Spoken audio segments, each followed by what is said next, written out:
जय हिंद प्यारे बच्चों, आप सभी साथियों का स्वागत है स्टूडेंट फॉर एजुकेशन परिवार में। तो फिर मैं लेके हाजिर हूँ आप लोगों के लिए अर्धवार्षिक परीक्षा 2024 का विषय सामाजिक विज्ञान का ओरिजिनल पेपर कक्षा 8वीं का। तो प्यारे साथियों, बिल्कुल यहाँ पे इस पेपर को पूरा सॉल्यूशन करवाया जाएगा आप लोगों को, तो वीडियो में अंतिम तक बने रहिए। और हाँ, वार्षिक एग्ज़ाम के लिए हमारे चैनल को सब्सक्राइब जरूर कर लीजिएगा ताकि आप लोगों को इसी प्रकार के शानदार वीडियो आप लोगों को जल्दी से जल्दी प्राप्त हो। ओके, चलिए। तो देखिए, यहाँ पे आप लोगों का पहला क्वेश्चन दे रखा है इन्होंने, झूम खेती में बीज बोने के तरीके को क्या कहा जाता है। तो इसका उत्तर हो जाएगा छितराना या बिखेरना। नेक्स्ट क्वेश्चन है उद्यान कृषि का अर्थ क्या है। तो इसका उत्तर हो जाएगा फलों और सब्जियों को उगाना। ओके, बढ़ेंगे अगले क्वेश्चन की ओर। तो देखिए यहाँ पे आप लोगों के सामने अगला क्वेश्चन क्या है। प्रश्न नंबर 3 है चावल का प्रमुख उत्पादक देश कौन सा है। तो इसका उत्तर हो जाएगा आपका चीन हो जाएगा। बढ़ेंगे अगले क्वेश्चन की ओर। अगला है, देखिए हमारे देश की किन नदियों के उपजाऊ मैदान घने बसे हुए हैं। तो इसका उत्तर हो जाएगा गंगा और ब्रह्मपुत्र। ओके, बढ़ेंगे अगले क्वेश्चन की ओर। लोग सदैव पर्वतों और पठारों की तुलना में मैदानी भागों में रहना पसंद करते हैं क्योंकि। इसका उत्तर हो जाएगा आपका यह खेती और विनिर्माण के लिए उपयुक्त है। अगला क्वेश्चन देख लेते हैं, चलिए। रिक्त स्थान। सन 1991 में बनारस में खालिस्तान कॉलेज की स्थापना हुई थी। तो यहाँ पे लिख दोगे आप हिंदू कॉलेज की स्थापना हुई थी। बढ़ेंगे अगले क्वेश्चन की ओर। तो देखिए अगला है आपका राष्ट्रीय उद्यान एक खालिस्तान क्षेत्र है। तो यहाँ पे आप लिख दोगे वन्य जीव एवं पर्यावरण संरक्षण क्षेत्र है। इतना आपको लिखना पड़ेगा। वन्य जीव एवं पर्यावरण संरक्षण क्षेत्र है आपका राष्ट्रीय उद्यान। ठीक है, बढ़ेंगे अगले। तो रोपण कृषि खालिस्तान का एक प्रकार है। तो ये किसका एक प्रकार है। व्यवसाय का एक आपका जो है प्रकार है। ठीक है, व्यवसाय का एक प्रकार है। आगे बढ़ेंगे तो देखिए प्रश्न 9 संयुक्त राज्य अमेरिका में खालिस्तान की तरह किसान खालिस्तान की तरह काम करता है। तो किसान किसकी तरह, व्यवसायी की तरह काम करता है। व्यवसायी इसमें व्यवसाय आएगा और इसमें व्यवसायी आएगा। ठीक है, चलिए बढ़ते। धातुओं को उसके अयस्कों द्वारा गलनांक बिंदु से अधिक तपाकर निष्कर्षित किया जाता है। इस प्रक्रिया को खालिस्तान कहते हैं। तो इसमें लिख लोगे आप प्रगलन। ओके, नोट डाउन कर लीजिएगा, प्रगलन कर लोगे, बिल्कुल सही आंसर है। और प्यारे बच्चों, अभी तक वीडियो को आप लोगों ने जो है लाइक नहीं किया है तो लाइक कर दीजिएगा और मुझे कमेंट्स बॉक्स में कमेंट करके भी बताएं जो मैं पेपर बना रहा हूँ वो आ रहा है या नहीं। ओके, चलिए 100% यहाँ पे बता रहा हूँ रियल पेपर है और ये आएगा ही आप लोगों को। देन गाइस, चैनल को अभी तक आपने सब्सक्राइब नहीं किया है तो कर लीजिएगा। और आपको जो है कमेंट्स बॉक्स में मैं आप लोगों को दे दूँगा टेलीग्राम चैनल की लिंक, उसको भी ज्वाइन कर लीजिएगा। चलिए, तो सारी की सारी जानकारी आपको जो है मिलते रहेगी। आप लोगों का टाइम टेबल कब आता है, क्या होता है, सारी अपडेट होके चलेगा। वार्षिक परीक्षा का भी टाइम टेबल आ गया है आप लोगों के लिए, जल्दी ही मैं वीडियो बनाने वाला हूँ। ओके, चलेगा। तो देखिए अब ये आप लोगों के प्रश्न है। महुआ क्या है बताएं। शांति निकेतन संस्था किसने और कब शुरू की थी। संसाधन की परिभाषा लिखिए। मानव निर्मित 5 संसाधनों के नाम लिखना है। भारत में कानून बनाना, बजट पारित करना किसका कार्य है। सरकार के अंग कौन कौन से हैं। कानून को लागू करने का काम किस अंग के द्वारा किया जाता है।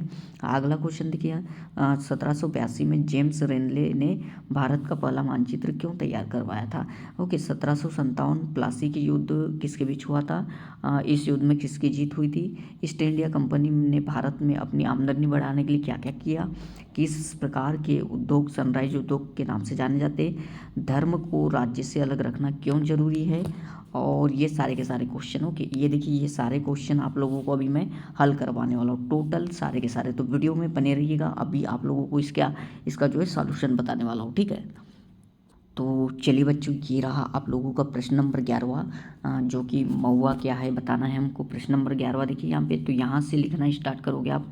महुआ जिसका वानस्पतिक नाम क्या है, देखो यहाँ पे मधु का लॉन्गिफोलिया। ओके, लॉन्गिफोलिया नाम है। तो ये क्या है, महुआ एक आपका यहाँ से आता एक भारतीय उष्णकटिबंधीय वृक्ष है जो उत्तर भारत के मैदानी इलाकों और जंगलों में बड़े पैमाने पर पाया जाता है। 3 नंबर का है तो इतना लिख दोगे, काफ़ी है आप लोगों का। बाकी आगे लिखना है तो ये भी है आप लोगों का, देखिए यहाँ पे आगे अगर लिखना है तो यहाँ तक है, ठीक है।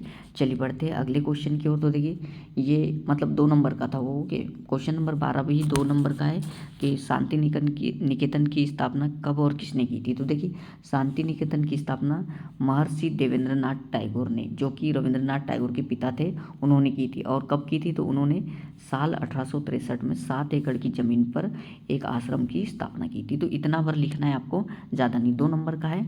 चलिए बढ़ेंगे अगले क्वेश्चन की ओर। तो देखिए प्रश्न नंबर 13, प्रश्न नंबर 13 आप उसमें उत्तर लिखोगे, पर्यावरण में मौजूद वे सभी चीज़ें जो हमारी ज़रूरतों को पूरा करती है और जिनके निर्माण के लिए तकनीक उपलब्ध है उन्हें संसाधन कहते हैं। ठीक, यहाँ तक भर लिखना है, 2 नंबर है, ज़्यादा आपको लिखना नहीं है, 2 नंबर का ही लिखे, ठीक है।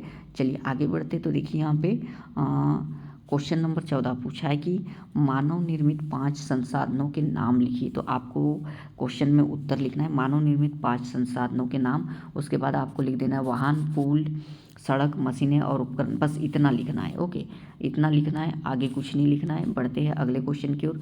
अगला क्वेश्चन देखिए प्रश्न नंबर 15, प्रश्न नंबर 15 आपका है, भारत में कानून बनाने का काम संसद का होता है जबकि बजट तैयार करने का काम वित्त मंत्रालय का होता है। इतना आपको लिखना है बस प्रश्न नंबर 15 में, ठीक है। अगला देखते हैं हम। देखिए क्वेश्चन तो मैंने बता दिया हूँ आपको, क्वेश्चन पढ़ के उसके उत्तर याद कर लोगे आप, ठीक है। चलिए सरकार के 3 अंग कौन कौन से है और उसमें से कानून कौन बनाता है, ये आपका प्रश्न है क्वेश्चन नंबर 16 का। तो देखिए सरकार के 3 अंग होते, विधायिका, कार्यपालिका और न्यायपालिका। अब इसमें से हमको पूछा है कि कानून कौन बनाता है, तो आप मात्र इतना लिख देना कि जो कानून है, ये वाली लाइन लिखना है। फिर उसके आगे देखिए विधायिका का काम देश के लिए कानून बनाना होता है, ठीक है, मात्र इतना लिखना है। चलिए बढ़ेंगे अगले क्वेश्चन की ओर। तो अगला क्वेश्चन देखिए यहाँ पे जेम्स, इसको लिखना है 17 नंबर में, जेम्स रेनले ने भारत का पहला मानचित्र तैयार करवाने की वजह यह थी कि रॉबर्ट क्लाइव को लगता था कि भारत पर नियंत्रण करने के लिए यह जरूरी है कि यह भारत कैसा दिखता है, ठीक है। रेनले भारत पर अंग्रेज़ों की जीत के समर्थक थे और उन्हें लगता था कि नक्शे तैयार करना वर्चस्व स्थापित करने की प्रतिक्रिया का अहम हिस्सा है, ठीक है। इतना लिख दोगे आप प्रश्न नंबर 17 में। बढ़ेंगे अगले क्वेश्चन की ओर। तो अगला क्वेश्चन देखिएगा प्रश्न 18, प्लासी का युद्ध कब हुआ था और यानी किसके बीच हुआ था, ठीक है, और इसमें किसकी जीत हुई थी, ये क्वेश्चन है आपका। तो प्लासी का युद्ध जो है 23 जून 1757 को बंगाल के नवाब सिराजुद्दौला और ब्रिटिश ईस्ट इंडिया कंपनी के बीच हुआ था। अब आगे लिखोगे आप, देखिए यहाँ पे जिसमें किसकी जीत हुई थी, ये नहीं लिखना है बीच वाला, ठीक है, याद रखोगे, ये बीच वाला नहीं लिखना है आपको, मात्र आपको लिखना है इस युद्ध में जीत अंग्रेजों की हुई थी, ठीक है। कहाँ से कहाँ तक मैंने बताया आपको, यहाँ से स्टार्ट करना है, यहाँ तक लिखना है, उसके बाद यहाँ ये वाली लाइन लिख देना है, ठीक है। चलिए आगे बढ़ते 19 नंबर का क्वेश्चन देखिए यहाँ पे, ईस्ट इंडिया कंपनी ने भारत में अपनी आमदनी बढ़ाने के लिए कई तरीके अपनाए, जिनमें से कुछ ये थे। क्वेश्चन आपका 19 नंबर का था कि ईस्ट इंडिया कंपनी ने भारत में अपनी आमदनी बढ़ाने के लिए कौन कौन से तरीके अपनाए। तो ये आप लोगों का है कि उत्तर, ईस्ट इंडिया कंपनी ने भारत में अपनी आमदनी बढ़ाने के लिए कई तरीके अपनाए, जिनमें से निम्न थे। देखिए यहाँ पे, तो इनमें आपको मात्र इतना लिखना है। देखिए भू राजस्व दरों में बढ़ोतरी, ये सारा का सारा नहीं लिखना है, मात्र ये लिखना है पॉइंट बना के, भू राजस्व दरों में बढ़ोतरी, नई भू राजस्व प्रणालियाँ, बीच वाला नहीं लिखना है, ठीक है। ये पहला पॉइंट, ये दूसरा पॉइंट बना के लिख देना है। इस प्रकार से आप 3 या 4 पॉइंट लिख दोगे, वस्त्रों का उत्पादन और ये आपका भारतीयों को नियुक्त करना, इतना लिख दोगे आप, ये बीच वाला नहीं लिखना है, ठीक है। जो बता रहा हूँ मैं वही लिखोगे। अब बढ़ते हैं आगे। तो देखिए आगे आप लोगों का है क्वेश्चन नंबर 20। आपको क्वेश्चन नंबर 20 पूछा था कि उभरते हुए सनराइज उद्योगों को लिखिए, ठीक है। तो ये आपका उत्तर होगा, उभरते हुए उद्योगों को सनराइज उद्योग कहा जाता है, इनमें से कुछ उदाहरण ये रहे, ठीक है। सनराइज उद्योग किसे कहा जाता है, ये क्वेश्चन था आपका, तो आप लिखोगे उभरते हुए उद्योगों को सनराइज उद्योग कहा जाता है। इनमें से कुछ उदाहरण है सूचना प्रौद्योगिकी, कल्याण उद्योग, आतिथ्य, ज्ञान, हाइड्रोजन ईंधन। ज़्यादा नहीं, इतने लिख दोगे काफ़ी है, ठीक है। वैसे तो बहुत सारे आप लोगों के लिए ले आया हूँ मैं। चलिए अगला क्वेश्चन देखिए, क्वेश्चन नंबर 21। इसमें लिखना है आपको, क्योंकि धर्मनिरपेक्ष राष्ट्र से ही सभी लोगों का कल्याण एवं सभी धर्मों का विकास होता है, ठीक है। इतना लिख दोगे आप, आपको नंबर मिल जाएगा। ये है आप लोगों का उत्तर। अगला देखते हैं हम लोग, देखिए यहाँ पे क्वेश्चन नंबर 22, ठीक है। क्वेश्चन नंबर 22 में देखिए, चुनावी स्याही, अमिट स्याही, चुनावी दाग या फास्फोरिक स्याही एक अर्ध स्थायी स्याही या डाई है जो चुनावों के दौरान मतदाताओं की तर्जनी पर लगाई जाती ताकि दोहरे मतदान जैसे चुनावी धोखाधड़ी को रोका जा सके। इतना लिख दोगे आप तो आपको नंबर मिल जाएगा। चलिए बढ़ते आगे, क्वेश्चन नंबर 23। 1857 के विद्रोह के बाद अंग्रेजों ने अपनी नीतियों में कई बदलाव किए। इसमें आप लोगों को देख बहुत सारे बदलाव ले आया हूँ मैं, ओके।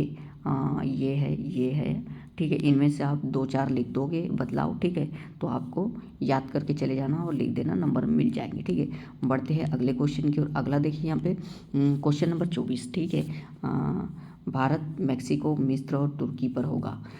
तो इसका उत्तर लिखोगे कि सबसे पहले जो जल संकट है वो किस पर होगा, इस प्रकार से लिखना है। सबसे पहले जल संकट भारत, मैक्सिको, मिस्र, तुर्की पर होगा। ओके, और ये थोड़ा सा लिख दोगे, उसके बाद ये आपका इतना तो नंबर मिल जाएगा। चलिए आगे बढ़ते हैं। आगे देखिए, भारतीय संविधान में 6 मौलिक अधिकार है, ठीक है।